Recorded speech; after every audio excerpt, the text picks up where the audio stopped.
الحمد لله رب العالمين الرحمن الرحيم مالك يوم الدين أشهد أن لا إله إلا الله وحده لا شريك له وأشهد أن محمدا عبده ورسوله أما بعد. ناظرین کرام، آج کی اس ویڈیو میں جس موضوع کے تحت چند باتیں آپ حضرات کے گوشے گزار کروں گا وہ ہے دین پر استقامت، یعنی ایمان لانے کے بعد دین پر ثابت قدم رہنا، قرآن و سنت پر اپنی زندگی کو نچھاور کر دینا، مصیبت اور پریشانی کے مواقع پر اپنے ایمان کی حفاظت کرنا. حضرت سفیان بن عبداللہ رضی اللہ عنہ بیان کرتے ہیں کہ میں نے کہا یا رسول اللہ قل لی فی الاسلام قولا لا اسأل عنہ احدا بعدک قال قل آمنت باللہ ثم استقم. حضرت سفیان بن عبداللہ رضی اللہ عنہ کہتے ہیں کہ میں نے کہا کہ اللہ کے رسول صلی اللہ علیہ وسلم، مجھے آپ اسلام کے سلسلے میں کوئی ایسی بات بتلا دیجئے کہ میں آپ کے بعد اس بارے میں کسی سے سوال نہ کروں.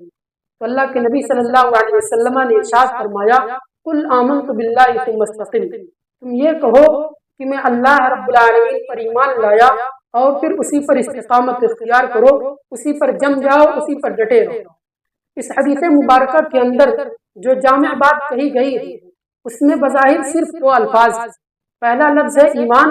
اور دوسرا لفظ ہے استقامت، اور دراصل یہ دونوں الفاظ ہی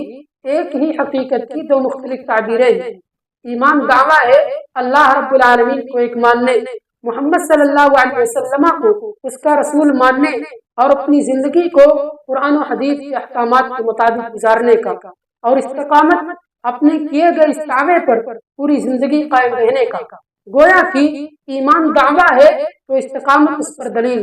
ایمان خود سپردگی اور حوالگی کا اقرار ہے تو استقامت اس کی رب العالمین کی عبادت و بندگی اور اس کے لیے اخلاص کا اعلان ہے تو استقامت اس کا مظہر. چنانچہ استقامت کسی اہمیت کے پیش نظر اللہ کے نبی صلی اللہ علیہ وسلم اپنے ہر خطبہ جمعہ کے اندر یہ آیت کریمہ تلاوت کیا کرتے تھے، یا ایھا الذین آمنوا اتقوا اللہ حق تقاتہ ولا تموتن الا وانتم مسلمون، کہ وہ لوگوں جو ایمان لائے ہو تم اللہ رب العالمین سے اس کے حق کے مطابق ڈرو، ولا تموتن الا وانتم مسلمون، اور تمہاری موت واقع نہ ہو مگر اس حالت میں کہ تم مومن ہو. یعنی زندگی کی آخری سانس تک اطاعت گزار اور فرما بردار بن کر زندگی گزارو، اور جب موت کا وقت آ جائے تو دین اسلام پر ثابت قدم رہو، ایمان پر ثابت قدم رہو. ناظرین کرام،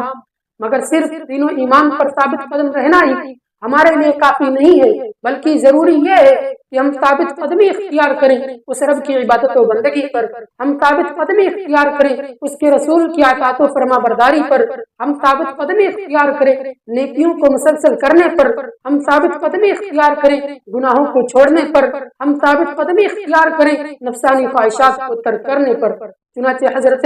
عبداللہ بن عمرو بن عاص رضی اللہ عنہ بیان کرتے ہیں کہ اللہ کے نبی صلی اللہ علیہ وسلم نے ارشاد فرمایا لا یؤمن احدکم حتی یکون ہواہ تبعا لما جئت بہ، کہ تم میں کا کوئی بھی شخص اس وقت تک مومن نہیں ہو سکتا جب تک کہ وہ اپنی خواہشات کو میرے لائے ہوئے احکامات کے مطابق نہ کر دے.